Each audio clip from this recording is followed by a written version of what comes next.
Kenapa?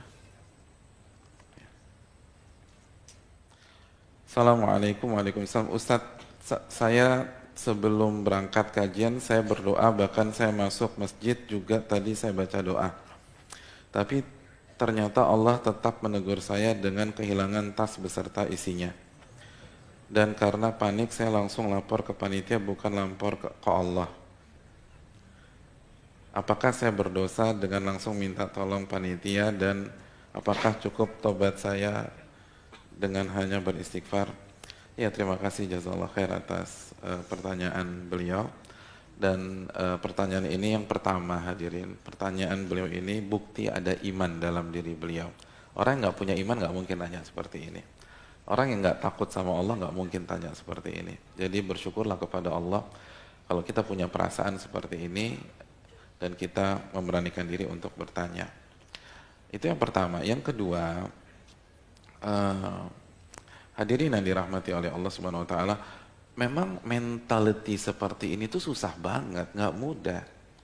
Dan yang berbicara pada malam hari ini belum tentu lebih baik daripada yang mendengarkan. Tapi karena ilmu ini adalah amanat, maka kita harus bahas dan semoga Allah mudahkan kita untuk mengamalkannya. Ini setengah mati, makanya Nabi Ibrahim jadi Khalilullah. Enggak, antum bayangkan, antum mau dilemparkan ke kobaran api, terus malaikat nih, malaikat bukan ustadz. Malaikat nawarin bantuan, enggak, saya enggak mau sama anda. Bisa enggak begitu? Susah loh. Itu subhanallah. Oleh karena itu butuh latihan. Butuh latihan, butuh latihan dan butuh latihan. Begitu miss, coba lagi. Begitu miss, coba lagi. Dan proses itu yang akan membuat kita istiqomah. Jadi tadi adalah miss, tapi bukan kiamat. Jadi jangan khawatir, jangan putus asa. Insya Allah, dan mungkin yang bertanya belum tahu ilmunya kan, karena kehilangannya dari konteks pertanyaannya kayaknya sebelum kajian nih. Jadi hadirin yang dirahmati oleh Allah Subhanahu Wa Taala, sekali lagi ini pelajaran bagi kita. Dan harus latihan, dan latihan. Semua ini harus melalui proses yang panjang. Semua bidang sepakat, no shortcut proses. Nggak ada shortcut jalan pintas menuju kesuksesan.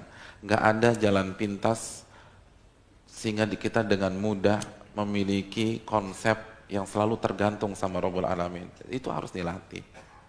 Dan harus belajar lagi. Terus hadirin yang dirahmati oleh Allah Subhanahu wa taala, perlu saya ingatkan bahwa dalam Islam tidak ada istilah uang dibawa kabur orang atau tas beserta isinya dibawa kabur orang, nggak ada. Karena harta akan dikembalikan, pasti dikembalikan, nggak ada keraguan dalam masalah ini. Kalau nggak di dunia, di akhirat. Kalau nggak dengan sukarela yang ngambil atau dipaksa nanti sama Allah Subhanahu wa taala. Udah aman, udah enak deh. Dan kita lebih butuh dibalikin di akhirat. Karena kalau yang ngambil tas kita balikan di dunia sini, mungkin yang ngambil masih ada di areal ini dan ikut pengajian, akhirnya takut kepada Allah, dia balikan, kan dibalikan cuma tas sama isinya doang. Kalau dia balikan di akhirat, dia balikan dengan pahalanya. Subhanallah, dibalikan dengan pahalanya. Antum lebih milih mana, tas atau pahala? Ya dua-duanya. Tapi kalau harus milih, kalau nggak bisa dua-duanya, ya pahala lah, pahala. Kita lebih butuh pahala daripada tas nanti. Jadi untung deh, itu untung. Itu untung luar biasa. Jadi kalau dia nggak balikin nih, nggak balikin sama sekali, memang ribet sih. Apalagi kalau semua surat ada kartu, semua ada di sana. Harus buat KTP lagi, harus buat SIM lagi, harus segala macam, capek. Harus blokir ke bank atau lain sebagainya. Tapi ingat, dia akan bayar di akhirat. Dan bayarannya mahal. Pahalanya tuh ditransfer. Pahalanya ditransfer. Jadi bersyukur. Jadi hikmahnya tuh lebih enak dibayar sana. Jadi kalau dia balikin saya tolak aja, ya diterima gitu loh. Kalau dia balikin diterima, jadi tolak. Insya Allah, tapi dengan kita ridho kita dapat pahalanya. Kita dapat pahala. Dan ingat konsep inna lillahi wa inna ilaihi raji'un.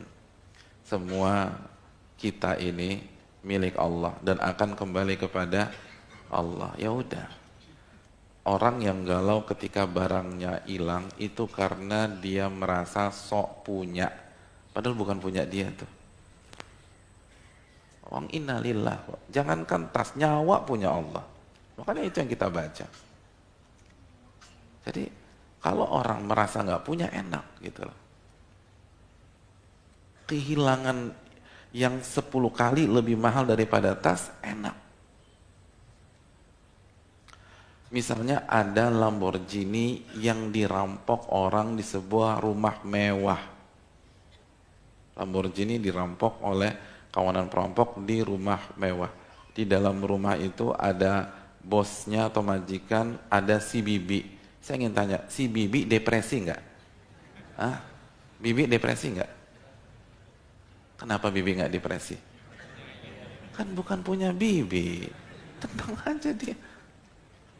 Ya ditanya sama wartawan, ya udah takdir Pak, enak ngomongnya.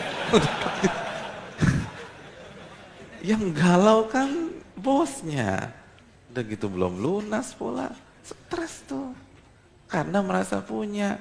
Pengen sampai Lamborghini hilang, bibi nggak stres, tensi darah nggak naik, tenang dia bisa mulai udah takdir. Kenapa? Karena nggak merasa punya. Itulah innalillahi wa inna ilaihi raji'unnya itu bukan hanya diucapkan, dihayati. Diucapkan jago. Burung kakak juga bisa kalau cuma ngucapin. Tapi yang susah itu penghayatan. Yang susah itu penghayatan. Makanya ini bahan introspeksi buat kita semua, buat penanya, buat saya pribadi dan kita semua. Ketika kita baca doa, udah dihayati atau belum? Karena Nabi SAW kan bersabda, innallaha la yastajibu du'aan min qalbin ghafilin lahin. Allah nggak akan terima doa yang dipanjatkan dari hati yang lalai dan nggak fokus, nggak terima udah. Walaupun fasih. Makanya Ibnu Qayyim rahimahullah taala mengatakan inti ijabah itu hati. Kalau hati kita benar-benar fokus, hati kita benar-benar khusyuk, benar-benar tergantung sama Allah,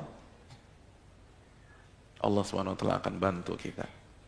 Ini yang mungkin perlu kita camkan. Jadi perbanyak istighfar saja, dan ini justru positif bukan negatif, karena ini menunjukkan kita punya iman kepada Allah SWT, dan insya Allah kita akan mendapatkan ganti yang lebih baik, karena sekali lagi barang siapa yang mengatakan atau barang siapa yang bertawakal kepada Allah, Allah akan ganti dan Allah akan berikan yang terbaik buat dia.